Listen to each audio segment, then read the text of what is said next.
நண்பர்களே நமஸ்காரம். நாம் இன்னைக்கு இலுப்புலி ஏரிக்கு வந்திருக்கிறோம். ரொம்ப அற்புதமான கிளைமேட்டு பாருங்க.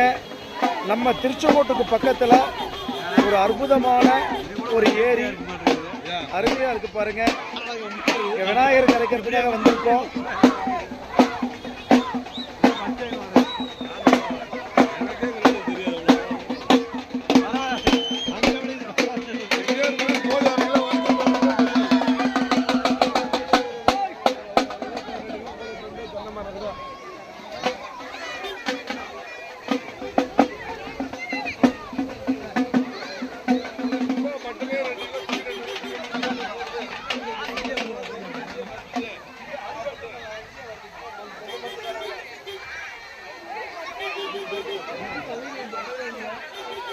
இலுப்புலி ஏரி திருச்செங்கோட்டுக்கு பக்கத்தில் இருக்குது.